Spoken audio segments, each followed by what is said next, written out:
So, if the DSM is so completely useless, why are psychiatrists... Oh, gotcha. It's all about money, isn't it? With psychiatry, it's always about money. And it all starts with the DSM. As Robert Spitzer said, the American Psychiatric Association found out it could make a lot of money by selling it. They've made a tremendous amount of money. Every time they revise the DSM system, the American Psychiatric Association makes a hell of a lot of money. A hell of a lot of money? How much are we talking about? $6.5 million in sales a year. Whew. But it's not just selling the DSM that rakes in the profits. Psychiatrists and drug companies make money every time they use it to diagnose someone. You create disorders so that you can treat it with a drug. It's the ultimate money-making machine. How many people can we drug? How many labels can we put out there? How many people can we herd into these labels and feed them a drug so we can get richer, make more money? There's an inherent conflict of interest, and that conflict of interest is driven by the desire to make money. More money, more money, more money than one should expect. Huge money in the psychopharm business.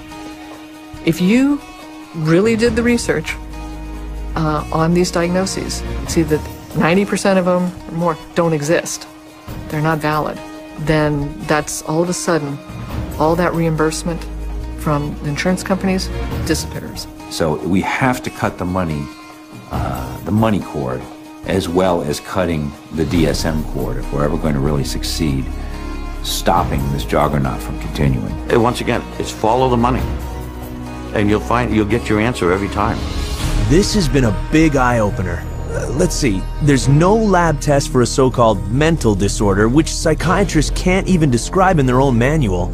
The chemical imbalance theory is totally bogus, and yet psychiatric drugs that supposedly balance your brain chemicals are being prescribed to people of every age. Yeah, to the tune of $84 billion a year, adding an overall increase of $10 billion to health premiums in the United States alone. And we are paying for all this through government taxes and higher insurance bills. That's right. The entire psychiatric industry uses the DSM to haul in $330 billion a year.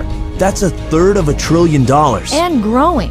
It's out of control. Well, the whole system is now a runaway train, but the DSM is the locomotive.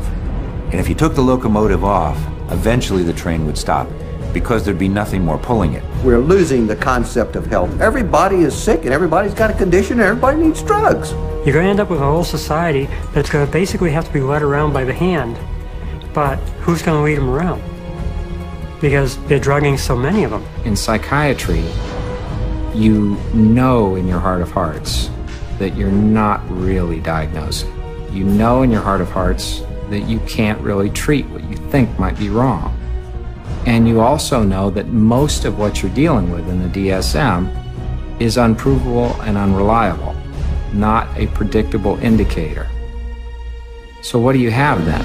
Good question. I guess they got nothing. And people are being hurt. Yeah. You're very lucky to go through psychiatry and survive.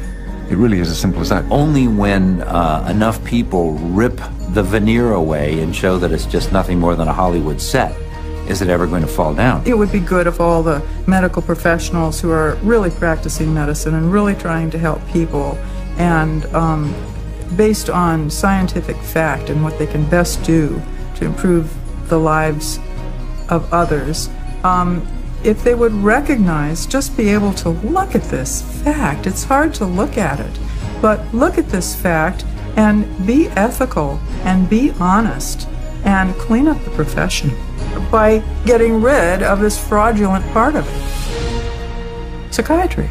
I couldn't have said it better. It's so obvious. We need to get rid of the DSM. It's terrible for society.